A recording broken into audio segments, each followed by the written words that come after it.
Good evening. So இன்னைக்கு நம்ம பார்க்க போறது வந்து வாட் இஸ் கன்சாலிடேஷன். ஸோ இந்த கன்சாலிடேஷன் நம்ம அக்கௌண்ட்ஸ் பெர்ஸ்பெக்டிவ்ல இருந்து பார்க்க போறோமா அப்படின்னு கேட்டா, ஆமா, அஃப்கோர்ஸ் கன்சாலிடேஷன் என்னன்னு அக்கௌண்டிங் டேர்ம்ஸ்ல நான் உங்களுக்கு சொல்லி தர போறேன் சிம்பிளஸ்டா. இது ஏன் நம்ம வந்து பர்சீவ் பண்றோம் அப்படின்னா, நமக்கு சிஏ ஃபைனல் வந்து குரூப் ஆடிட்னு ஒன்று இருக்கு. ஸோ குரூப் ஆடிட்னா என்ன, அந்த இதில் பிரின்சிபல் ஆடிட்டர் யாரு, காம்பனண்ட் ஆடிட்டர் யாரு, பர்மனன்ட் அட்ஜஸ்ட்மெண்ட் என்ன, ஓகே கரண்ட் அட்ஜஸ்ட்மெண்ட் என்னன்னு ஏகப்பட்ட விஷயங்களை டிஸ்கஸ் பண்றோம் குரூப் ஆடிட்ல. ஸோ அதை படிக்கும் போது பேசிக்காவே ஸ்டூடெண்ட்ஸ்க்கு வந்து கன்சாலிடேஷனா என்னன்னு தெரியல. ஸோ கன்சாலிடேஷனா என்னன்னு தெரிஞ்சா அது ஆட்டோமேட்டிக்கா வந்து குரூப் ஆடிட் படிக்கிறதுக்கு ரொம்ப ஈஸியா இருக்கும். அதுல இருக்க நுவான்சஸ் புரிஞ்சுக்க ஈஸியா இருக்கும். அதனால டு மை டியர் ஸ்டூடெண்ட்ஸ், யாரெல்லாம் குரூப் ஆடிட்ல ஐயோ மேம் எனக்கு கன்சாலிடேஷனே புரியல மேம், நான் எஃப்ஆர்ல கூட கன்சாலிடேஷனை சாய்ஸ்ல விட்டுட்டேன், ஆனா இந்த குரூப் ஆடிட்ல என்னால ஒண்ணுமே பண்ண முடியலையே அப்படின்னு நீங்க கவலைப்பட்டீங்கன்னா, நான் உங்களுக்கு சொல்றேன், இந்த கன்சாலிடேஷன் அப்படிங்கிற இந்த ஒரு விஷயம் இருக்குல்ல, அது வந்து அவ்வளோ ஒரு என்ன சொல்றதுன்னா, ஒரு தேன் கூட்ல இருந்து தேன் குடிக்கிற மாதிரி. அது ரொம்ப கஷ்டம் தான் குடிக்கிறது, பட் அவ்வளோ டேஸ்டான ஒரு விஷயம். அது எனக்கு ரொம்ப பிடிச்சது, நான் குடிச்ச அந்த தேனை. ஓகேவா? அதனால எனக்கு என்னன்னா, அது உங்களுக்கும் நான் வந்து I just want to share it with you. So இப்போ நான் சொல்லிக் கொடுக்க போறேன் கன்சாலிடேஷன். திஸ் இஸ் லைக் அந்த எப்படி சொல்றதுன்னா, அந்த கன்சாலிடேஷன் அப்படிங்கிறது என்னன்னு புரியும் போது you will get goose bumps. டெஃபினட்டா it will happen. So first of all நீங்க என்ன பண்ண போறீங்கன்னா, நான் வந்து உங்களுக்கு ஒரு சின்ன பேலன்ஸ் ஷீட்டை ரெடி பண்ணி தர போறேன். அப்படி பயப்படாதீங்க, ஐயோ பேலன்ஸ் ஷீட் ஐயோ அப்பெல்லாம் பயப்படாதீங்க, ரொம்ப சிம்பிளஸ்டா நான் சொல்லி தர போறேன். ஸோ ஒரு பேலன்ஸ் ஷீட். இந்த பேலன்ஸ் ஷீட்ல imagine there is share capital. And இந்த ஷேர் கேபிட்டல இந்த சைடு என்ன பண்ணிருப்பாங்க, ஷேர் கேபிட்டல் அப்படின்னு சொல்லிட்டு உங்ககிட்ட ஒரு 1000 ரூபாய் இருந்துச்சு அப்படின்னு சொன்னா, அந்த 1000 ரூபாய் அப்படிங்கிறது நீங்க என்னன்னு முன்னாடியில இது என்னன்னு சொல்லுவோம்னா, நம்ம வந்து லயபிலிட்டிஸ் அப்படின்னு சொல்லிட்டு இருந்தோம் முன்னாடி எல்லாம். இப்ப இது என்னன்னு சொல்ல ஆரம்பிச்சிட்டாங்கன்னா, சோர்ஸ் ஆஃப் ஃபண்ட் அப்படி சொல்ல ஆரம்பிச்சிட்டாங்க. அதாவது பணம் எங்க இருந்து வரப்பட்டது அப்படி சொல்ல ஆரம்பிச்சிட்டாங்க. அதனால சோர்ஸ் ஆர் லயபிலிட்டிஸ் உங்களுக்கு எப்படி புரியுது வச்சுக்கோங்களேன். அந்த மாதிரி நீங்க 1000 rupees வச்சிருக்கீங்க. இந்த பக்கம் முன்னாடி என்ன சொல்வீங்க, இத அசெட்னு சொல்லிட்டு இருந்தீங்க. இப்ப நம்ம என்ன சொல்றோம் இது அப்படின்னு கேட்டா, அப்ளிகேஷன் ஆஃப் ஃபண்ட் அப்படின்னு சொல்ல ஆரம்பிச்சிட்டோம். சிஏ ஃபைனல் ஸ்டூடெண்ட்ஸ் உங்களுக்கு ஒன்றும் இது நான் சொல்லி தரணும்னு அவசியம் இல்லை. Source and application of fund is very common thing that you must have already known. சரியா? ஸோ அது வந்து கம்பெனிஸ் ஆக்டே அவங்க ப்ரொவிஷன்ஸ்லேயே கொடுத்துறாங்க, இப்படிதான் ப்ரெசென்ட் பண்ணணும். அதுதான் சோர்ஸ் ஆஃப் ஃபண்ட், அதுக்கப்புறம் அப்ளிகேஷன் ஆஃப் ஃபண்ட்னு சொல்றது. அப்ப இந்த 1000 ரூபாய் அப்படிங்கிறது ஷேர் கேபிட்டல் மூலியமா தான் உள்ள வந்துச்சு. ஸோ எந்த சோர்ஸ்ல இருந்து இந்த 1000 ரூபாய் வந்தது அப்படின்றதுதான் இந்த பக்கம் காமிக்கிறாங்க. இந்த 1000 ரூபாயை நீங்க என்ன பண்ணிருக்கீங்க உங்க பிசினஸ்ல அப்படிங்கறத இந்த அசெட் சைட்ல காமிக்கிறாங்க. So for simplest understanding I'm going to keep it நிறைய போட்டு கச்ச கச்ச முச்சான்னு பண்ணாம சிம்பிளா வச்சாதான் உங்களுக்கு கன்சால்டேஷன் புரியும். ஸோ இந்த பக்கம் ஷேர் கேபிட்டல் 1000 rupees இருக்கு, 1000 ரூபாய் இருக்கு. ஓகே, ஸோ நான் சொன்ன மாதிரி இந்த பக்கம் இருக்கிறது சோர்ஸ். இதை நீங்க எப்படி அப்ளை பண்ணீங்க அப்படிங்கிறது ஆர் அசெட் ஏதோ ஒன்று வச்சுக்கோங்களேன். இந்த 1000 ரூபாய் எப்படி இருக்கும், கொஞ்சம் கேஷா இருக்கலாம், ஓகே, கொஞ்சம் ரா மெட்டீரியல் நீங்க வாங்கிருக்கலாம், ஸோ ஸ்டாக்கா இருக்கலாம், அதுக்கப்புறம் லேண்ட் அண்ட் பில்டிங்கா இருக்கலாம், எப்படி வேணாலும் இருக்கலாம். எப்படியோ ஒண்ணு நீங்க இந்த பக்கம் என்ன பண்ணிருப்பீங்க, அந்த 1000 ரூபாயை என்னவாச்சும் ஒண்ணு பண்ணி லேண்ட் அண்ட் பில்டிங்கு இல்ல ஃபேக்டரி இல்ல எல்லாருக்கும் வந்து ஏதோ ஒன்று அப்ளை பண்ணி வச்சிருக்கீங்க. தட் இஸ் ஏதோ ஒரு அசெட்ல போட்டு வச்சிருக்கீங்க. கண்டிப்பா அசெட்ல மட்டும் தான் இன்வெஸ்ட் பண்ணணும்னு கேட்டா எல்லாத்தையும் அசெட்ல போட முடியாது, சிலது நீங்க எக்ஸ்பெண்டிச்சரும் பண்ணிருப்பீங்க. Okay, so whatever it is, simplest understanding நீங்க புரிஞ்சு பண்ணிதானா, ஒரு பிசினஸ் 1000 ரூபாய் உள்ள ஷேர் கேபிட்டல கொண்டு வந்தா அது இந்த பக்கம் எவ்வளவு ரூபாய் வச்சிருக்கோம், 1000 ரூபாய் வச்சிருக்கோம்.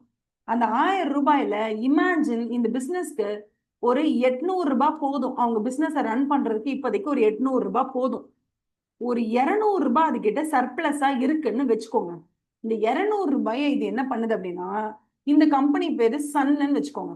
சரியா? சன்னு. இந்த கம்பெனி சன்னுங்கிற கம்பெனி என்ன பண்ணுது அப்படின்னா, இந்த 200 ரூபாய் சும்மா நம்மகிட்ட சர்ப்ளஸா தானே இருக்கு கேஷ். இந்த கேஷ் நம்ம என்ன பண்ணலாம், அதாவது நமக்கு தேவைப்படாத கேஷ் சும்மா தானே இருக்கு, இது எங்கேயாவது கொண்டு இன்வெஸ்ட் பண்ணா நமக்கு ஒரு நல்ல ப்ராஃபிட் வருமே, டிவிடெண்ட் வருமே அப்படின்னு சொல்லி இவங்க என்ன பண்றாங்க, அந்த 200 ரூபாய் எடுத்துட்டு போய் ஒரு கம்பெனில இன்வெஸ்ட் பண்றாங்க. அந்த கம்பெனி பேர் என்னன்னா எர்த். ஓகேவா? அந்த கம்பெனி பேர் என்ன, எர்த். அந்த எர்த்ன்ற கம்பெனில போய் 200 ரூபாய் இன்வெஸ்ட் பண்ணிட்டாங்க. இப்ப இந்த பக்கம் அசெட்ஸ் எல்லாத்தையும் எழுதும் போது இவங்க அந்த 800 ரூபாய்க்கு ஏதாவது ஒரு கணக்கு எழுதிட்டு போட்டோம், அது நமக்கு தேவையே இல்லை, அவங்க ஏதோ ஒரு கணக்கு எழுதிட்டு போறாங்க. மிச்சம் இருக்க 200 ரூபாயை சும்மா கேஷாவே வச்சிருந்தாங்கன்னா ஒருவேளை அவங்க கேஷ்லயே போயிட்டு அந்த 200 ரூபாய் போட்டிருப்பாங்க. ஆனா இப்ப அது கேஷா இல்ல இல்லையா, அதுக்கு பதிலா அந்த பேங்க்ல அந்த பணத்தை எடுத்து அந்த கேஷ் எடுத்து என்ன பண்ணிட்டாங்க அப்படின்னா, எர்த் அப்படின்ற ஒரு கம்பெனில போயிட்டு அந்த 200 ரூபாயை இன்வெஸ்ட் பண்ணிட்டாங்க, ஷேர் கேபிட்டலா இன்வெஸ்ட் பண்ணிட்டாங்க. அப்ப இந்த எர்த்துங்கிற கம்பெனில இவங்க என்ன பண்ணிட்டாங்க, இன்வெஸ்ட்மெண்ட்ஸ் அப்படின்ற காலம்ல கரண்ட் இன்வெஸ்ட்மெண்ட்ஸோ இல்ல லாங் டேர்ம் இன்வெஸ்ட்மெண்ட்டுங்கிற இடத்துல போய் 200 ரூபாயை போட்டுட்டாங்க. இப்ப உங்களோட ஒரே ஒரு வேலை என்ன தெரியுமா? இந்த 200 ரூபாங்கிறத யார்கிட்ட இன்வெஸ்ட் பண்ணிருக்கானா, சன்னுங்கிறவன் எர்த்துல இன்வெஸ்ட் பண்ணிருக்கான், டவுட்டே கிடையாது. ஆனா எப்ப கன்சாலிடேஷன் அப்படிங்கிற ஒரு பெரிய பேச்சு பொருள் உள்ள வரும்னா, சன்னு எர்த்துக்கு ஹோல்டிங் கம்பெனியா? That is whether sun is the holding company of the எர்த்தா? அதாவது எர்த்துங்கிறது சப்சிடரி கம்பெனியா யாருக்கு?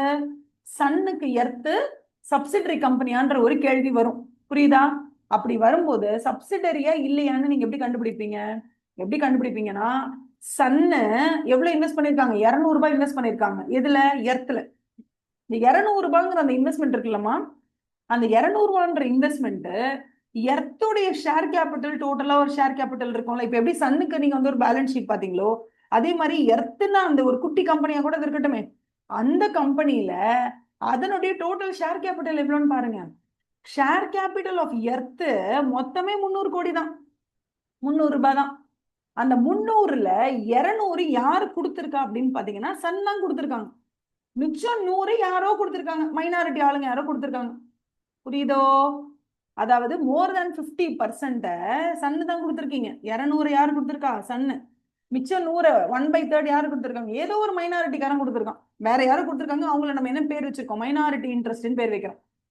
இப்ப என்ன கருத்து இங்க அப்படின்னா, எர்த்ன்ற கம்பெனியோட டோட்டல் ஷேர் கேபிட்டலே 300 கோடி தான். அதுல 200 கோடி இன்வெஸ்ட்மெண்ட் யாரு பண்ணிருக்கா? சன்னுங்கிறவன் பண்ணிருக்கான். அப்ப சன்னுக்கு எர்த் சப்சிடரியான்ற கேள்விக்கு பதில் எப்படி கண்டுபிடிக்கணும் நீங்க? டோட்டல் ஷேர் கேபிட்டல் ஆஃப் எர்த்த மோர் தென் 50% சன் இன்வெஸ்ட் பண்ணினா அது 51. மோர் தென் 51 தான் சப்சிடரி.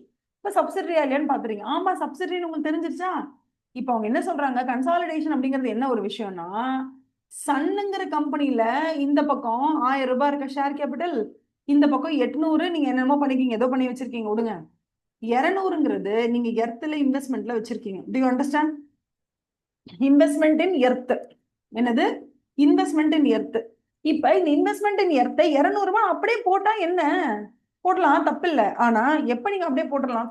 பேலன்ஸ் ஷீட் ரெடி பண்ணும்போது மத்த செலவெல்லாம் நீங்க எப்படி பண்ணீங்களோ அதே மாதிரி நான் இதுல இந்த கம்பெனில 200 ரூபாய் இன்வெஸ்ட் பண்ணிருக்கேன், அவ்வளவுதான், இவ்வளவுதான் நல்லா போட முடியும் அப்படின்னு சொல்லிட்டு நீங்க போகலாம், பிரச்சனை இல்லை. எப்ப போகலாம்னா, எப்போ உங்களுக்கு எர்த் வந்து சப்சிடரி இல்லையோ அப்ப நீங்க அந்த மாதிரி போட்டுக்கலாம், பிரச்சனை இல்லை. ஏன்னா இப்ப நீங்க யோசிச்சு பாருங்க, எர்த்னு ஒரு கம்பெனி இருக்குப்பா, அந்த எர்த்ன்ற கம்பெனியோட ஷேர் கேபிட்டல் 2000 கோடி, 2000 ரூபாய் வாட்டவர், 2000ன்ற அமௌண்ட் தான் எர்த்தோட ஷேர் கேபிட்டல். நீங்க என்னவோ அதுல இன்வெஸ்ட் பண்ணிக்கிறது வெறும் 200 கோடி. நீங்களே அந்த என்டையர் கம்பெனில ஷேர் ஹோல்டிங் உங்களுக்கே 10% தான் இருக்கு. நீங்க என்ன அதுக்கு ஷேர் சப்சிடரி கம்பெனியா? ஓகே, தட் இஸ் எர்த் என்ன உங்களுக்கு சப்சிடரியா? இல்ல, அதுல உங்களோட ஷேர் ஹோல்டிங் வெறும் 10% தான். அதனால நீங்க டெஃபினட்டா அந்த எர்த்தினுடைய பேலன்ஸ் ஷீட்டை கொண்டு வந்து உங்க பேலன்ஸ் ஷீட்டுக்குள்ள புகுத்த முடியாது. ஸோ கன்சாலிடேஷன் அப்படிங்கிறது என்னன்னா, சன் அப்படிங்கிற அந்த கம்பெனிக்கு ஒரு பெரிய பேலன்ஸ் ஷீட் இருக்கும். அந்த பெரிய பேலன்ஸ் ஷீட்ல இந்த பக்கம் 1000 இருக்கும், இந்த பக்கம் என்னன்னு இருக்கும் 800, இந்த பக்கம் ஒரு 200 இருக்கும்.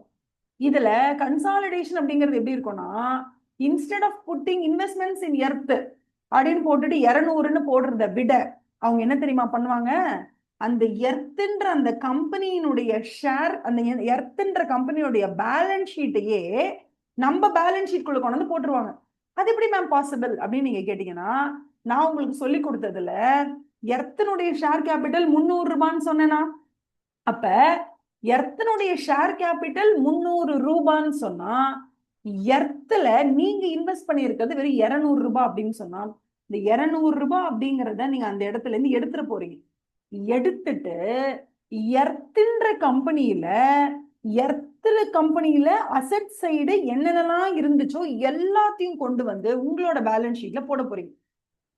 200 ரூபாய் இன்வெஸ்ட் பண்ணீங்க அப்படின்னு இந்த இடத்துல ஒத்த லைன்ல முடிக்க வேண்டிய வேலை இன்வெஸ்ட்மெண்ட் இன் எர்த் அப்படின்னு சும்மா ஒத்த வார்த்தையில முடிக்க வேண்டியது. அதுக்கு பதிலா நீங்க என்ன பண்றீங்க, 300 ரூபாய் மதிப்புள்ள ஒரு அசெட் சைடு தூக்கிட்டு வந்து, அதாவது எர்த்தனுடைய அசெட் சைடு தூக்கிட்டு வந்து சன்னனுடைய அசெட் சைடுல கொண்டு வந்து அப்படியே அட்டாச் பண்றீங்க.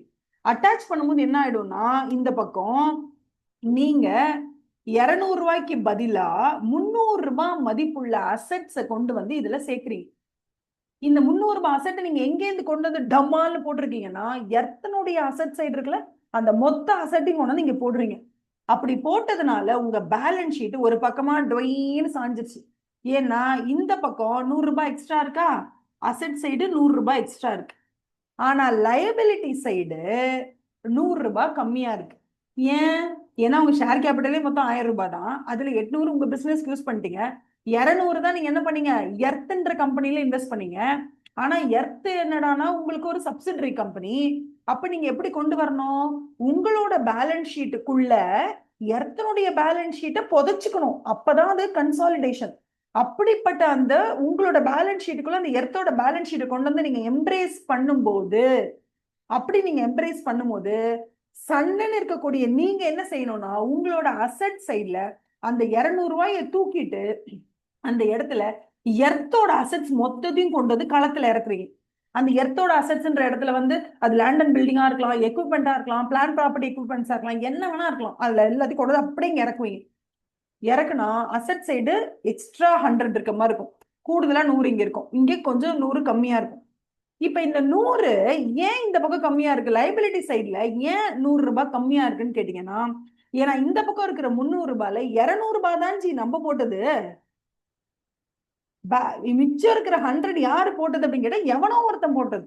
அந்த எவனோ ஒருத்தன் போட்டதுன்றத நீங்க இந்த பக்கம் என்ன போட்டுறணும், ஒரு மைனாரிட்டி இன்ட்ரெஸ்ட் ஒருத்தன் இருக்கான், அவன் தான் என்ன பண்ணிருக்கான், ஒரு 100 கோடி இன்வெஸ்ட் பண்ணிருக்கான். அவன் யாரோ எவரோ, அவன் யாரை நம்பி பணம் கொடுத்துருக்கானா எர்த்த நம்பி தான் பணம் கொடுத்துருக்கான். ஆனா எர்த்துக்கு நான் ஒரு மோர் தேன் 50% கொடுத்துருக்கிறதுனால அந்த மைனாரிட்டி இன்ட்ரெஸ்ட் எர்த்துக்கு 100 கோடி காசு கொடுத்தத நான் என்னோட பேலன்ஸ் ஷீட்ல கொண்டு வந்து அப்படியே நான் என்ன பண்றேன், எம்ப்ரேஸ் பண்றேன்.